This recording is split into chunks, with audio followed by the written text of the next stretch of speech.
accrocher Voilà. notre Salut bouquet aromatique là. Bonjour à tous et à Exactement. tous, j'espère Et que donc vous allez là, bien, en tout cas moi je vais Ça bien. va naturellement, C'est après parti pour la ébullition, vidéo. réduire et donc devenir un peu plus Moi j'ai sirupeux, maigri. qui va C'est permettre de sûr. laquer notre... Je vais sentir ce qui se passe justement dessus de la c'est casserole parce que j'aime bien avoir travers de justement beurre le laqué parfum au tamarin. de tout ce qui se passe. Chef Les pays sur casseroles, France les 3. poêles, Ouais, les j'ai les cocottes. yeux qui pleurent. On dirait que j'ai Ah ouais, fait un waouh. truc de sauce tomate. On a le côté Ah, vinaigré, c'est vrai.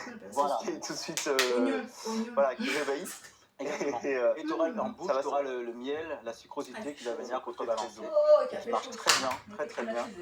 D'accord. Avec le porc.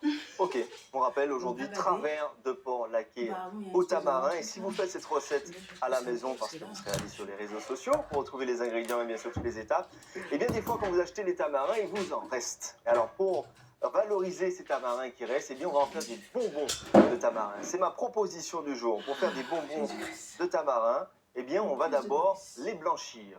Alors les blanchir c'est quoi, Mehdi? Tu peux expliquer, on l'a fait justement tout à l'heure. Allez, c'est toi le chef. Les blanchir, voilà, c'est les plonger dans l'eau chaude, bouillante, frémissante, Exactement. pendant quelques secondes. Voilà, et on est censé normalement donc les mettre ensuite dans un bain d'eau froide pour avoir ce choc de température. C'est ce que j'ai fait, petit zoom dans la casserole, vous voyez, on a des petits restes, si vous voulez, de tamarins. Mes tamarins qui sont ici, hein, vous voyez, alors je vais les mettre juste au-dessus.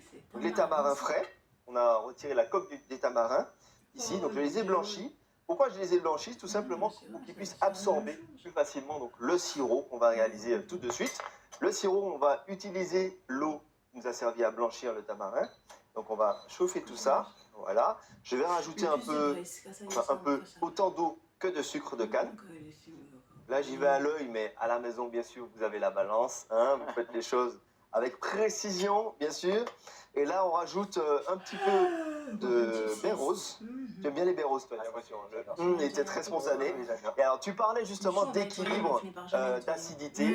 Alors, comme j'ai blanchi mes tamarins, ce que je vais faire, c'est justement rééquilibrer tout ça avec, merci beaucoup, Mehdi, avec un peu de jus de citron vert. Voilà, je rajoute mon jus de citron vert. Voilà, on a aussi, là, on a 2 casseroles avec plein de parfums, ça c'est génial. Ça vit là en cuisine. Et donc là, une fois qu'on a le sirop qui est formé, c'est-à-dire que le sucre de canne a bien fondu, on va pouvoir ajouter donc notre tamarin. Donc je vais lui donner un petit coup de boost là. Voilà. Je vais donner un petit coup de boost parce que c'est génial là. Là, on a l'impression qu'on est en coup de feu là en cuisine. Là, ça tu connais. Exact. Voilà. Donc là, ça veut dire qu'il faut aller un petit peu plus vite. Voilà, vous voyez, donc du sucre de canne, bien sûr, à la maison, vous pouvez utiliser aussi du sucre blanc, du sucre de canne aussi non raffiné, bien sûr. Donc voilà, ça c'est bon.